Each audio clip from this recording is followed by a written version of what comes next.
Hello friends, आप सभी का स्वागत है eagle IAS the study zone में। साथियों, यूपीएससी सीएससी मेंस के तहत जीएस पेपर वन का पीवाईक्यू डिस्कशन प्रारंभ किया गया था और इसके तहत ऑलरेडी दो वीडियो जो है कुछ वर्षों का दिया गया है, जिनमें 22 से लेकर के 24 तक और 18-19 का जो है पीवाईक्यू डिस्कशन किया गया है जीएस पेपर वन में। और मूल रूप से 150 शब्दों के जो प्रश्नों के उत्तर है उनको लेकर के डिस्कशन किया गया है। और आज का जो विषय है वो भी जीएस पेपर वन के पीवाईक्यू डिस्कशन करेंगे। विषय क्या है ना, विषय है इतिहास, भारतीय विरासत एवं संस्कृति। अर्थात जो पहले भी हमने इतिहास और भारतीय विरासत तथा संस्कृति के ही प्रश्नों का जो है क्या किया था, डिस्कशन किया था, उसे ही हम आगे बढ़ा रहे हैं। बस अंतर यह है कि आज जो है पूरा जो 2017 का पेपर है उसमें जो है 150 शब्दों के प्रश्न भी है, साथ में 250 शब्दों के भी प्रश्न हैं। इन दोनों प्रश्नों के मतलब एक वर्षों के पेपर का क्या कर रहे हैं, हम लोग डिस्कशन कर रहे हैं। और आगे भी जो है सेपरेट जो है क्या है, सारे पेपर का क्या किया जाएगा, डिस्कशन किया जाएगा। अर्थात उनमें 150 और 250 को दोनों को एक साथ क्या करेंगे, हम लोग डिस्कशन करेंगे अब से। चलिए तो आगे बढ़ते हैं। आज का क्या कुछ महत्वपूर्ण प्रश्न है उसको लेकर के डिस्कशन करते हैं। चलिए, सबसे पहले प्रश्न जो है पहला नंबर में कि आप इस विचार को कि गुप्तकालीन सिक्काकालीन कला की उत्कृष्टता का स्तर बाद के समय में नितांत दर्शनीय नहीं है, किस प्रकार सही सिद्ध करेंगे। इसमें जो है ये कहा जा रहा है कि जो गुप्त काल के सिक्के हैं, वो गुप्त काल में जो सिक्के की शुद्धता थी, वो शुद्धता या गुप्त काल में जो सिक्के प्राप्त हुए, जितनी क्वांटिटी में प्राप्त हुए, वे सिक्के जो है हमें बाद के कालों में नहीं प्राप्त हुए, अर्थात गुप्तोत्तर काल में प्राप्त नहीं हुए। इसे हम इस तरह भी समझ सकते हैं कि गुप्त काल में जो सोने के सिक्के मिले, तांबे के सिक्के मिले, चांदी के सिक्के मिले, क्या वही सिक्के हमें हर्षकाल में प्राप्त हुए? क्या वही सिक्के हमें जो है अलग अलग जो क्षेत्रीय जो शासक बन करके उभरे थे उनमें प्राप्त हुए?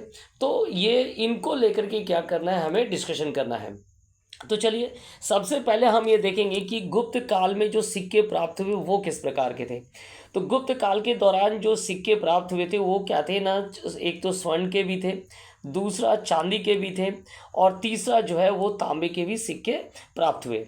और इनमें इनको जो है भिन्न भिन्न राजाओं के द्वारा जो है पारित क्या किया गया था, जारी किया गया था। प्रथम प्रकार के सिक्के जो है चंद्रगुप्त कुमार देवी प्रकार, या जिसे राजा रानी प्रकार के सिक्के या लिच्छवी प्रकार के सिक्के जो है चंद्रगुप्त के द्वारा जारी किया गया था। इसके बाद उनके पुत्र समुद्रगुप्त के द्वारा जो है व्याघ्र हनन एवं बीना वादन एवं अश्वमेध प्रकार के जो है क्या किए गए, सिक्के जारी किए गए। वहीं अगर हम लोग चंद्रगुप्त द्वितीय की बात करें तो उन्होंने पर्यंक प्रकार के, धनुर्धारी प्रकार के और अश्वरोही प्रकार के सिक्के साथ साथ कई अन्य प्रकार के सिक्के भी क्या है, जारी किए गए।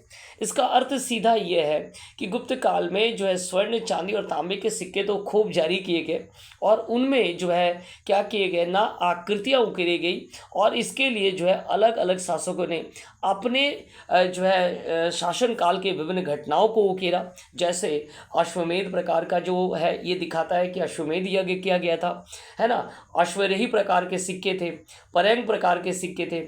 समुद्रगुप्त का जो बीना वादन का सिक्का है वो उसके व्यक्तिगत रुचि के आधार पर बनाए गए सिक्के थे, कि सिक्के व्यक्तिगत रुचि पर जो है आधार पर बनाया गया था।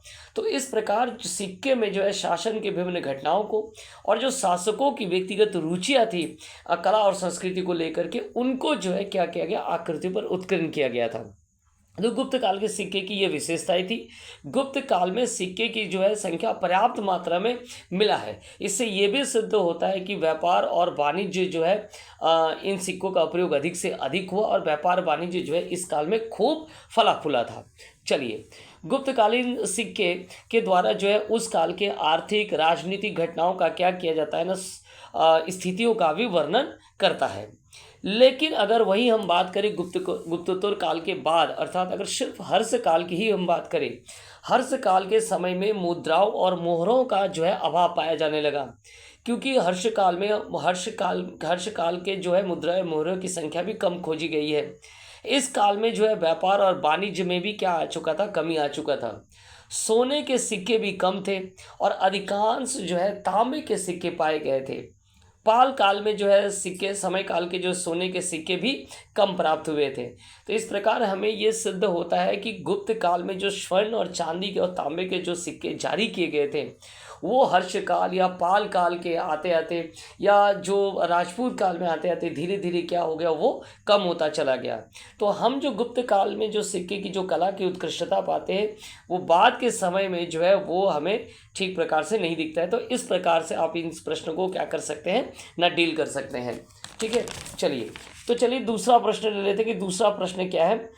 ये याद देखिएगा, ये क्या था, 10 मार्क्स का था, 150 शब्दों पे इसका उत्तर देना था। स्पष्ट कीजिए कि मध्य 18वीं शताब्दी का भारत है, मध्य 18वीं शताब्दी का जो भारत है वो विखंडित राजतंत्र की छाया से किस प्रकार जो है ग्रसित था। यहाँ देखिए जो की वर्ड्स है उसको पकड़ना बहुत इंपॉर्टेंट है।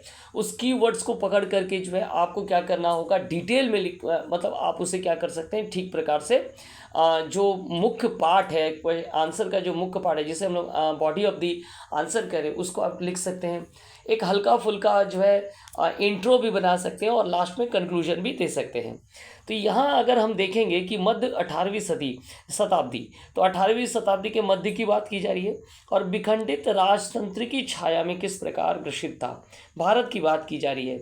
इसका अर्थ ये हुआ कि 18वीं शताब्दी में जो मध्यकाल में या 18वीं शताब्दी के मध्य से ही क्या हो गया, जो नवीन जो है राज्यों का धीरे धीरे उदय होने लगा था, उनको लेकर के वो क्या था ना, भारत में नवीन राज्यों का उदय हुआ और भारत जो है खंडित क्या था ना, राजतंत्र में बट गया था। इसको लेकर के डिस्कशन करना है कि कौन कौन से राज्य उभर करके आए थे। ये घटना कब घटी थी, तो ये घटना घटी थी औरंगजेब की मृत्यु के बाद, जब मुगलों की स्थिति क्या हो गई, पतन की ओर उन्मुख हो गया। उस समय के बाद क्या हो गया ना, नवीन राज्यों का उदय होना प्रारंभ हो गया। इनमें से तो कुछ मुगल सूबेदार ही थे जिन्होंने क्या किया, नए प्रांतों में सूबेदार बने और उन्होंने उस प्रांत को ही क्या कर लिया था, स्वतंत्र कर लिया था। तो ये जो नए राज्य बने उनको पहले आपको डिस्कशन करना होगा। ठीक है, तो इसका इंट्रो आप किस प्रकार दे सकते हैं, इसका आप इंट्रो दे दीजिए कि 18वीं शताब्दी के प्रारंभ में औरंगजेब की मृत्यु के बाद जो है मुगल साम्राज्य जो है पतनो स्थिति में था, या इसकी राजनीतिक कमज़ोर राजनीतिक व्यवस्था ने क्या किया था ना, भिन्न भिन्न प्रांतों में जो है स्वतंत्र शक्तियों को जन्म दे दिया था। ये स्वतंत्र शक्तियाँ कौन कौन सी थी, तो ये स्वतंत्र शक्तियाँ थी बंगाल, अवध था, हैदराबाद के निज़ाम थे, मैसूर था, कर्नाटक के क्षेत्र थे, मराठे भी इसी काल में उठ करके आए, राजपूत राज्य भी इस काल में स्वतंत्र होने लगे। तो ये सभी जो है इस काल में क्या हो गए, स्वतंत्र होना प्रारंभ कर दिए थे। साथ में सिख भी थे, है ना। तो ये सभी क्या हो गए थे ना, स्वतंत्र होना प्रारंभ कर दिए थे। और इन सब के पीछे का कारण क्या था, इन सब के पीछे का कारण था औरंगजेब की मृत्यु के बाद क्या हो गया ना, मुगल साम्राज्य धीरे धीरे जो है क्या हो गया ना, वो छिन्न भिन्न हो चुका था और पतनोन्मुख था। ठीक है, इसके बाद 18वीं शताब्दी में जो नवीन राज्यों को उदय हुआ उनको लेकर के आप डिस्कशन करिए, है ना। पहला पॉइंट दे दीजिए बंगाल। बंगाल में क्या स्थिति थी, तो मुर्शिद कुली खां को क्या बनाया गया था, यहाँ का सूबेदार बनाया गया था। और उसके बाद इसी मुर्शिद कुली खां ने जो है क्या किया, इस क्षेत्र को स्वतंत्र कर लिया। इसके बाद सुजाउद्दीन और अलीवर्दी खां तक बंगाल क्या हो गया ना, एक पूर्ण स्वतंत्र राज्य बन चुका था। याद रखिएगा, हर बार जब प्रश्नों का हम लोग उत्तर करें तो हर बार don't go into the deep. ऐसा ना हो कि प्रश्न लिखते लिखते आप उसके गहराई तक चले जाए, जिससे क्या होगा, आपको 150 शब्दों में ही उत्तर देना है। तो शब्द सीमा का बिल्कुल ख्याल रखेंगे।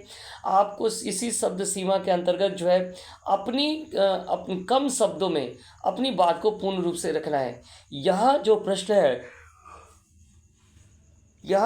है उसमें ये कहा गया है कि 8वीं शताब्दी का जो मध्य है या जो मध्य का भारत है वो विखंडित राजतंत्र था, अर्थात अलग अलग राज्यों से बना हुआ जो भारत जो है मुगल साम्राज्य जो था या जो एकीकृत साम्राज्य था, केंद्रीकृत साम्राज्य, वो टूट करके क्या हो गया था, अनेक राज्य बने थे। तो इसको आपको डील करना है। ठीक है, तो आपको सिर्फ बताना है कि कौन कौन से राज्य बने थे, उभर करके आए थे, ऐसा नहीं कि आप उसके पूरे प्रशासन में चले जाए। इसके बाद अवध के लिए आप लिख सकते हैं कि अवध जो है किस प्रकार बना, तो शहादत खां के नेतृत्व में, जिसे बुरहानुल मुल्क भी कहा जाता है, कि क्या हुआ ना, अवध का जो राज्य है वो उदय हुआ। इसके बाद निज़ाम की अगर बात की जाए तो चिनक्लिज खां, है ना, चिनक्लिज खां ने, या निज़ामुल मुल्क जिसे कहा जाता है, ने हैदराबाद में निज़ाम नाम का जो है स्वतंत्र राज्य क्या किया था, स्थापित किया था। इसके ठीक बाद जो कर्नाटक का क्षेत्र है वो एक्चुअल में निज़ाम के अंतर्गत होता था। तो कर्नाटक का जो नायब सूबेदार था उसने भी स्वयं को क्या कर लिया था, स्वतंत्र कर लिया था। यहाँ का जो नवाब थे सादतुल्ला खान ने अपने भतीजे दोस्त अली को अपना क्या किया था, उत्तराधिकारी घोषित कर दिया गया था। तो इस प्रकार बंगाल स्वतंत्र हुआ, अवध स्वतंत्र हुआ, निज़ाम स्वतंत्र हुआ। कर्नाटक जो है वो क्या हो गया ना, दक्कन के हिस्से में था, तो दक्कन में निज़ाम के हिस्से था, वो भी स्वयं को स्वतंत्र कर लिया। और 1740 के बाद जैसे कि आपने देखा कि जो एंग्लो कार्नेटिक वार हमें देखने को मिलता है उसमें जो है क्या है ना, कार्नेटिक वार जो देखने को मिलता है उसमें 1740 के बाद की घटनाओं में हमें देखने को मिलता है कि कर्नाटक में जो है नवाबों में जो उत्तराधिकार को, युद्ध को क्या लेकर के क्या हो गया, संघर्ष करना प्रारंभ हो गया था। चलिए, इसके बाद हम देखेंगे कि इसी समय जो है मैसूर राज्य का भी उदय हुआ था।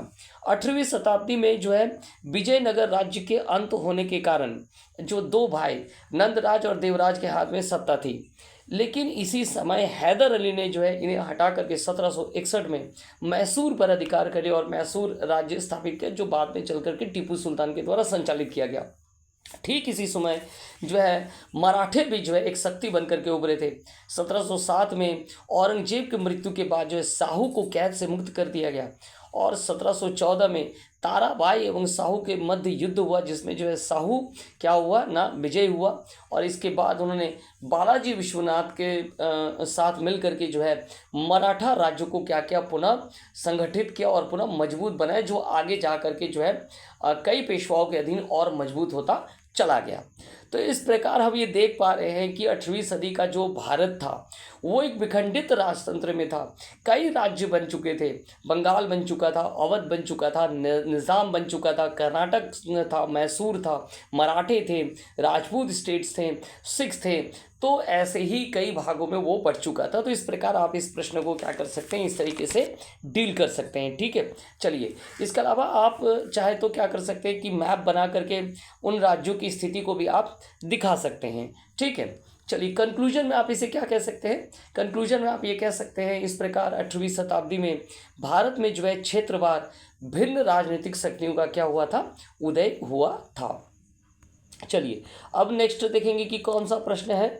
नेक्स्ट प्रश्न है कि क्या कारण था कि 19वीं शताब्दी के अंत आते आते नरम दलीय अपनी घोषित विचारधारा एवं राजनीतिक लक्ष्यों के प्रति राष्ट्र को विश्वास जगाने में असफल हो गए थे।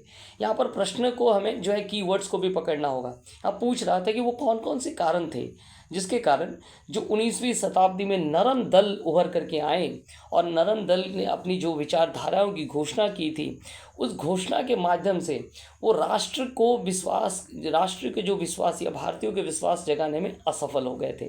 ठीक है, सीधा सा अर्थ यह है कि कांग्रेस का जो नरमपंथी समय था या जो उदारवादी चरण था, जो 1885 से प्रारंभ होकर के 1905 तक चला, है ना। तो ये जो समय काल था, इस समय काल के अंदर जो नरम दलीय के द्वारा घोषणा किया गया था, उनकी सफलता और असफलता को लेकर के चर्चा करना है। खास करके उनके जो घोषणाओं में परिवर्तन आ गया था, उनके जो असफल हो गए और उसके कारण हमें बताना है। ठीक है, चलिए, तो 19वीं शताब्दी के अंत हम किस प्रकार शुरू कर सकते हैं इसे, हम इसे लिख सकते हैं कि 19वीं शताब्दी के अंत आते आते नरम दल जो है अपनी घोषित विचारधारा और राजनीतिक लक्ष्यों के प्रति क्या हो गए, ये तो प्रश्न था कि जगाने में असफल हो गए। तो इसे हम किस तरह से शुरू कर सकते हैं, तो इसे हम शुरू कर सकते हैं कि 1885 में जो भारतीय राष्ट्रीय कांग्रेस की स्थापना हुआ, इससे स्वतंत्रता संघर्ष को क्या मिल गया ना, एक मंच प्राप्त हो गया और वे एक छत्र के नीचे संचालित होना प्रारंभ हुआ। इसकी गति भले ही धीमी थी, लेकिन एक ऐसा राजनीतिक संगठन प्राप्त हो गया जो कि जिसके द्वारा जो है भारतीय अब स्वतंत्रता संघर्ष को धीमे धीमे आगे बढ़ा रहे थे। ठीक है।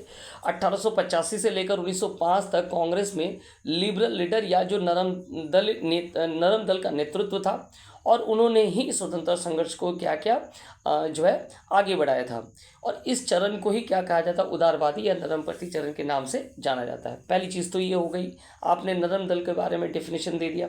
ठीक है। उसके बाद जो नरम दल कार्यक्रम का जो स्वरूप था, चूँकि यहाँ बताया गया कि नरम दल के जो घोषित विचारधारा है, तो वो कौन से घोषित विचारधाराएं थे? उनका विचारधारा था कि वे संवैधानिक विधि को अपनाएंगे, वे अहिंसा का माध्यम बनाएंगे, वे सभा करेंगे, वे प्रार्थना पत्र याचिका देंगे और सभाओं के द्वारा अनुरोध करेंगे जो है ब्रिटिश सत्ता से कि वो क्या है, भारतीय की जो समस्याएं हैं उसको सुने, है ना। और उन्हें ये विश्वास था कि ब्रिटिश सत्ता क्या करेंगे, उनको मांग को स्वीकार कर लेंगे। लेकिन ऐसा बिल्कुल हुआ नहीं था। ठीक है। उदारवादियों द्वारा इस समय काल के दौरान जो है भारत के राष्ट्रीय भावना को जागृत एवं उन्हें राजनीतिक रूप से शिक्षित करना वो चाहते थे। इस समय वे क्या चाहते थे ना, जो भारत में जो राजनीतिक शिक्षा की कमी थी लोगों में, उस शिक्षित करना उनको चाहते थे। राष्ट्रवाद का जो प्रारंभिक चरण है, इन्हीं के द्वारा जो है क्या किया गया था ना, उदय होना प्रारंभ कर दिया गया था। ठीक है। राजनीतिक ठीक है। इसके बाद उदारवादी नेता के द्वारा और क्या कुछ किया गया था ना, उदारवादी नेताओं के द्वारा जो इसी समय जो है ब्रिटिश आर्थिक नीति के धन निष्कासन सिद्धांत का भी क्या किया गया था, आलोचना किया गया था। तो ये भी इसी समय काल के दौरान हुआ था। परंतु हम देख पा रहे हैं कि उदारवादियों की जो मांगे थी, है ना, या जो उन्होंने प्रार्थना पत्र, याचिका या अनुनय विनय करके जो उन्होंने रास्ता अपनाया, जो संवैधानिक विधि अपनाई, वो सफल होता हुआ नहीं दिख रहा है ना। इस मांग के विपरीत क्या किया ना, ब्रिटिश सरकार ने उन पर कोई ध्यान नहीं दिया। और हालांकि 1892 में जो है क्या भारतीय परिषद अधिनियम पारित हुए, लेकिन उसमें कुछ ही सुविधाओं को जो है क्या किया गया, सुविधाओं को जो है स्वीकार कर लिया गया था, लेकिन पूर्ण रूप से जो है उदारवादियों के जो विचारधारा है उनको एक्सेप्ट नहीं किया गया था। तो इस प्रकार हम ये कह सकते हैं कि जो 19वीं शताब्दी के अंत आते आते जो नरम दल जो है वो अपने क्या है ना, घोषित विचारधारा से वे हटने लगे, है ना। चलिए तो आगे बढ़ते हैं, नेक्स्ट प्रश्नों को लेकर के देखते हैं कि क्या कुछ है। नेक्स्ट प्रश्न है 10वें नंबर का प्रश्न है। 10वें नंबर के प्रश्न में क्या कह रहा है कि स्वतंत्रता के बाद जो है इसके बाद हमें देखना होगा कि कहाँ प्रश्न है। 14 नंबर, 15 नंबर, 17, 8, हाँ चलिए यहाँ से हमें फिर मिल रहा है 18, 19 नंबर। ठीक है। 18, 19 नंबर का जो प्रश्न है वो हमें मिल रहा है।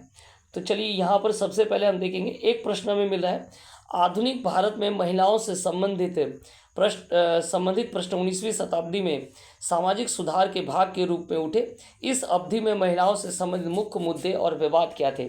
क्या और कोई प्रश्न है? और भी जो है प्रश्न होना चाहिए, उसको एक बार जो है हम लोग देख लेते हैं।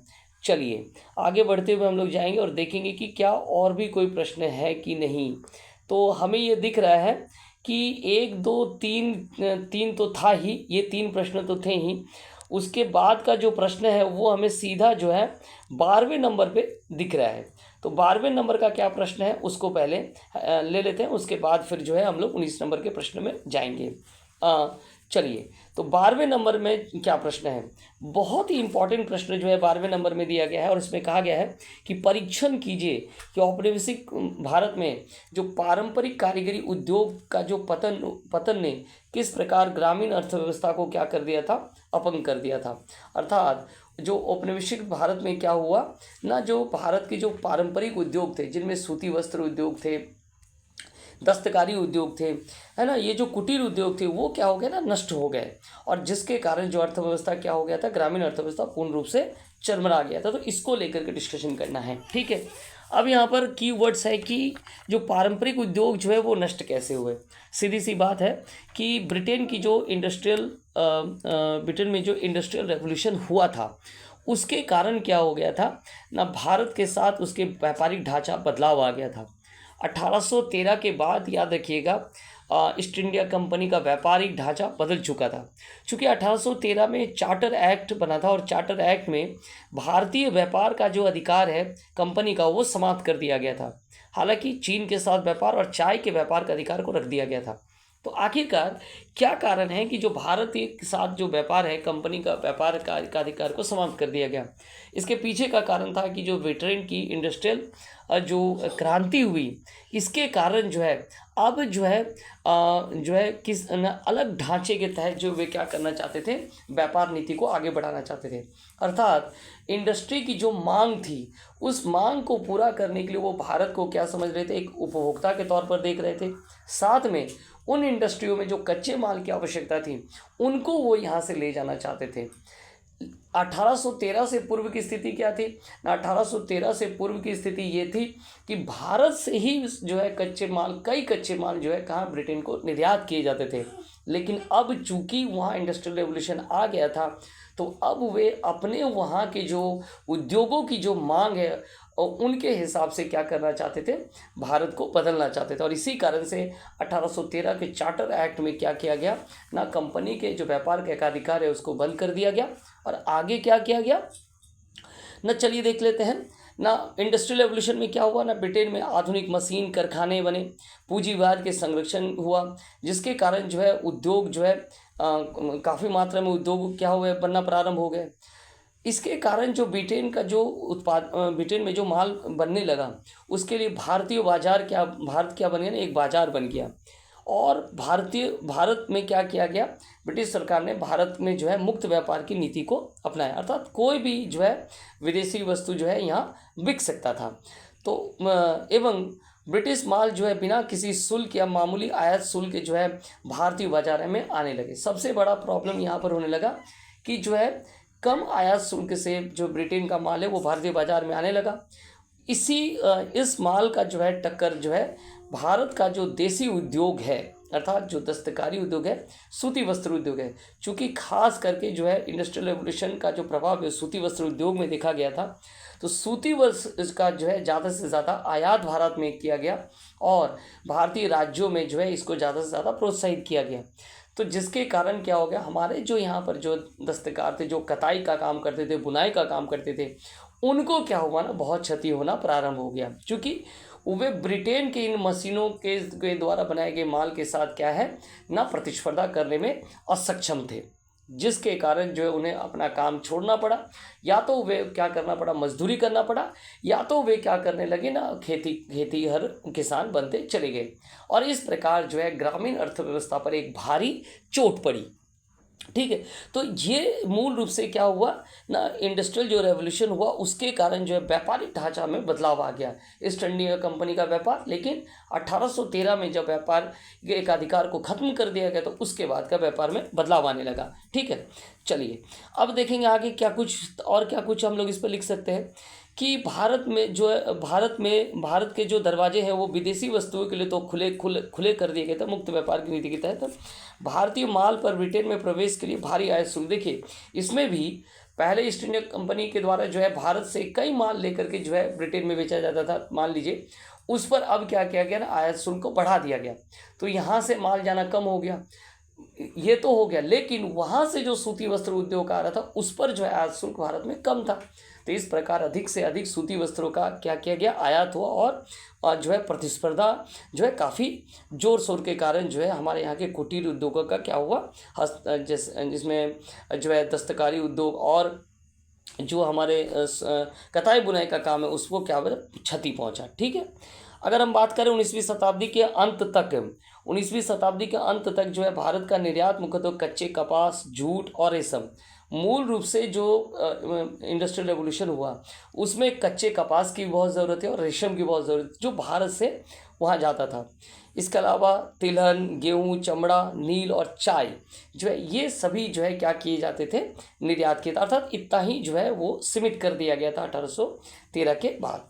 इस प्रकार 1813 के बाद जो ईस्ट इंडिया कंपनी का व्यापार नीति है वो ब्रिटेन के उद्योगों के आवश्यकता के अनुसार बदल गया। ठीक है, अर्थात ब्रिटेन के में जो कारखाने में जो माल बनता था वो भारत के उपभोक्ता के तौर पर बना और उन्हें जो कच्चे माल की आवश्यकता थी उन्हीं कच्चे माल को यहाँ से निर्यात किया किया जाने लगा, शेष पर क्या किया गया, अधिक से अधिक जो है आपका टैग माने आयात शुल्क लगा दिया गया। ठीक है, तो इससे सबसे ज़्यादा क्षति किसको हुई ना, जो है दस्तकारों को हुआ, है ना, कताई बुनाई करे बुनकरों को होने लगा, और धीरे धीरे जो पारंपरिक जो उद्योग है वो पतन की ओर चले गए, और इसके कारण जो है ग्रामीण अर्थव्यवस्था पर एक बड़ी चोट पड़ी। ठीक है, तो इस प्रकार हम इन प्रश्नों का उत्तर दे सकते हैं। चलिए नेक्स्ट प्रश्न और क्या कुछ है। नेक्स्ट प्रश्न है कि पिछले शताब्दी के तीसरे दशक से जो है भारतीय स्वतंत्रता स्वप्न दृष्टि के साथ संबंध हो गए नए उद्देश्यों के महत्व को उजागर कीजिए। तो पिछले शताब्दी के तीसरे दशक से, इसका अर्थ ये हुआ कि 1930 के दशक की बात हो रही है। 1930 के दशक की कई विशेषताएं हैं, अगर ध्यान से देखा जाए तो उनको आपको लिखना है। एक तो इसी समय, इसके ठीक 1930 के दशक शुरू होने से पूर्व ही हम कह सकते हैं कि जो है नेहरू जी के द्वारा पूर्ण स्वराज का मांग किया गया था रावी नदी के तट के किनारे। ठीक है, और 26 जनवरी 1930 को जो है क्या मनाने को कहा गया था ना, स्वतंत्र दिवस मनाने को कहा गया था। तो पूर्ण स्वराज की मांग उठने लगी थी।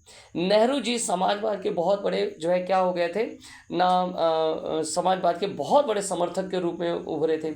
वे चाहते थे कि समाजवाद को जो है पूरे कांग्रेस में जो है क्या किया जाए, शामिल भी किया जाए। इस प्रकार जो है नेहरू जी समाजवाद के एक समर्थक के रूप में उभरे थे। साथ में गांधी जी ने सविनय अवज्ञा माध्यम से जो है आम जन और महिलाओं को भी जो है जोड़ने का प्रयास किया। नमक को चुनना, अर्थात जो नमक सत्याग्रह हुआ उसमें नमक को चुनने का अर्थ था, चूँकि नमक बिना भेदभाव के सभी वर्गों का क्या है, एक आहार का वस्तु था।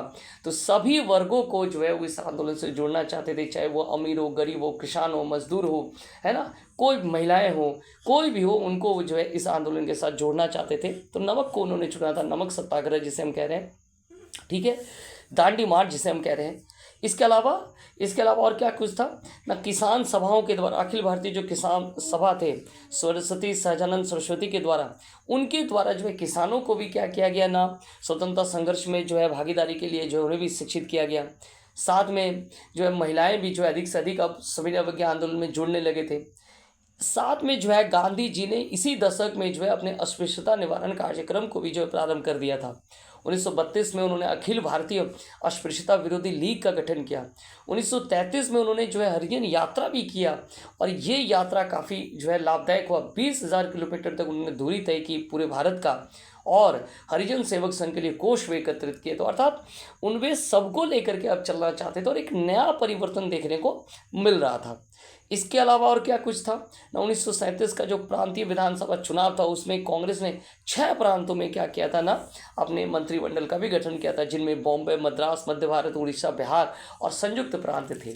तो इस प्रकार क्या है ना, पिछली शताब्दी अर्थात 20वीं शताब्दी के तीसरे दशक में जो है नए नए क्या है ना उद्देश्य जो है क्या थे, जुड़ते चले गए थे। स्वतंत्रता जो संघर्ष था का उसका जो स्वप्न दृष्टि थे उसमें नए नए उद्देश्य क्या हो गए थे, जुड़ते चले गए थे। ठीक है, चलिए अब नेक्स्ट प्रश्नों की ओर देखते हैं क्या कुछ नेक्स्ट प्रश्न है। इसको इस तरीके से आप डील कर सकते हैं।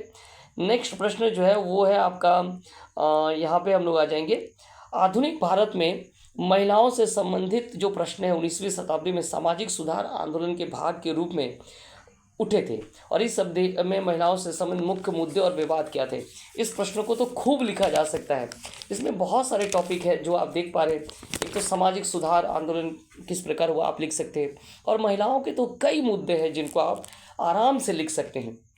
सबसे पहले तो आप ये लिखिए कि 18वीं शताब्दी में यूरोप में पुनर्जागरण का दौर था, जिसमें नवीन चेतना का उदय हुआ। जब वहाँ तर्कवाद और नए आविष्कार और नए अन्वेषण पर आधारित वहाँ क्या हो गए ना, समाज बनने लगे। और उसी बौद्धिक लहर का प्रभाव जो है भारत के मध्य वर्ग और शिक्षित वर्ग में पड़ा, जो कि जिन्होंने पाश्चात्य शिक्षा को ग्रहण किया था। इन्हीं भारतीय शिक्षित वर्ग के द्वारा क्या किया गया ना, भारत में सामाजिक और धार्मिक सुधार आंदोलन को प्रारंभ किया गया। ठीक है। अब जो है हम कहेंगे कि इसी बौद्धिक वर्ग ने महिलाओं पर जो अमानवीय कुरीतियां एवं परंपराओं को जो थोपा गया था, जैसे सती प्रथा, विधवा पुनर्विवाह, बाल विवाह, शिशु वध, बहुपत्नी विवाह का क्या ना जोरदार विरोध करना प्रारंभ कर दिया। और इनमें जो सबसे पहले प्रणेता के रूप में उभरे वो कौन थे? तो वो थे राजा राममोहन राय। राजा राममोहन राय के ही प्रयासों से 1829 में सती प्रथा को क्या कर दिया गया? बंद किया गया।